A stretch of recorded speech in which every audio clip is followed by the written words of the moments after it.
Hello বন্ধুরা, কেমন আছো তোমরা সবাই? আজকে চলে আসছি মিষ্টি আমের আচারের ছোট্ট একটা রেসিপি নিয়ে।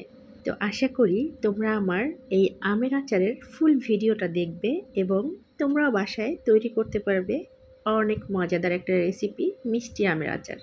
আমের আচারটা কিন্তু আমরা কম বেশি সবাই পছন্দ করি। তবে আমি যেটা পছন্দ করি সেটা হলো মিষ্টি আমের আচার। টকটা আমার তেমন একটা বেশি ভালো লাগে না।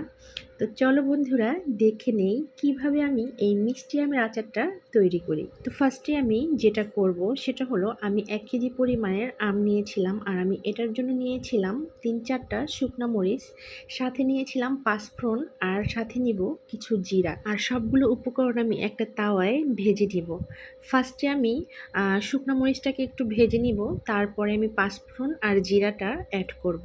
তো এটাকে আসলে আমি বেশি ভাজবো না, হালকা করে ভাজবো যাতে পুড়ে না যায়। পুড়ে গেলে কিন্তু পোড়া পোড়া একটা গন্ধ চলে আসবে। আর এইখানে আমি নিয়েছিলাম কিছু আধা কাঁচা আধা পাকা আম। তোমরা অবশ্য এটা কাঁচা আম দিয়ে করবে, যেহেতু আমার বাসায় এই আমটাই ছিল তো আমি এটা দিয়েই করে ফেললাম। আর যেহেতু আমি মিষ্টিটা একটু বেশি পছন্দ করি তো পাকা আমটা দিয়েই করা যায়, সমস্যা নেই। এটা কিন্তু একদম পাকা না, আধা পাকা আধা কাঁচা আম, আমি তো বলেই দিলাম। আর এখানে আমি একটা প্যান গরম করে নিয়ে তার মধ্যে দিয়ে দিব পর্যাপ্ত পরিমাণে সরিষার তেল। আর আমের আচারটা, সব ধরনের আচার কিন্তু আমরা সরিষার তেল দিয়েই করে থাকি। তো এইখানে আমি কিছু রসুন দিয়ে দিলাম, আমার থেতো করে রাখা। এটা আমি পুরা ব্লেন্ড করিনি, হালকা করে ব্লেন্ড করে নিয়েছি। আর সাথে দিয়েছি সাদা সরিষা। সরিষাটা আমি পাটায় বেটে নিয়েছি, কারণ এটা ব্লেন্ড করলে খুব ভালো একটা ব্লেন্ড হয় না। তো যাই হোক, তারপরে আমি দিয়ে দিব কিছু পাঁচফোড়ন, আস্ত পাঁচফোড়ন। তো সবগুলোকে এখন আমি ভালো করে ভেজে নিব। আর অবশ্যই খেয়াল রাখতে হবে যাতে এটা পুড়ে না যায়।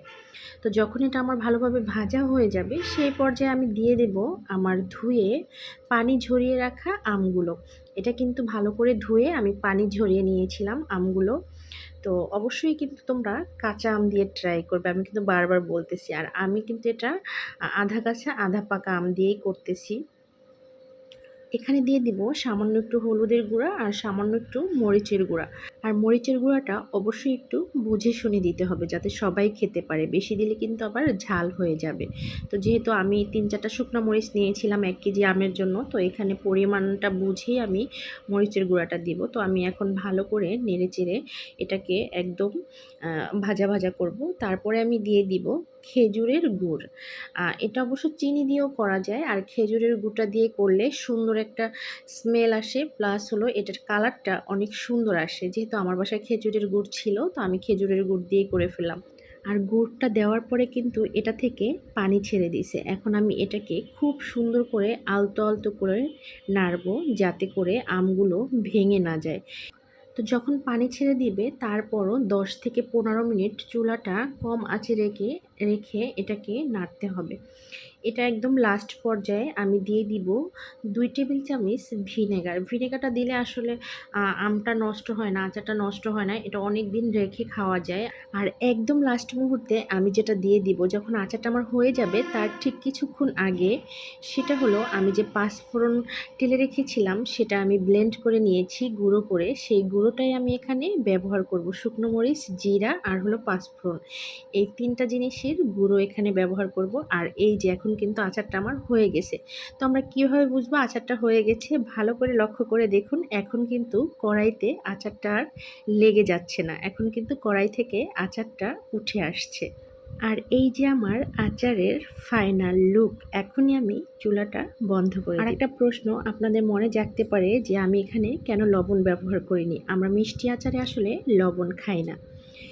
তো যাই হোক, আচারটা অনেক বেশি মজার হয়েছিল, আপনারাও বাসায় ট্রাই করবেন। অনেক অনেক অনেক বেশি মজা হয়েছিল, আমি খাওয়ার পরেই রিভিউ দিচ্ছি।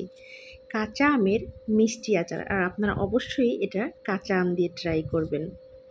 তো সবাই ভালো থাকবেন, ভিডিওটি কেমন লেগেছে অবশ্যই কমেন্টে জানাবেন। ধন্যবাদ।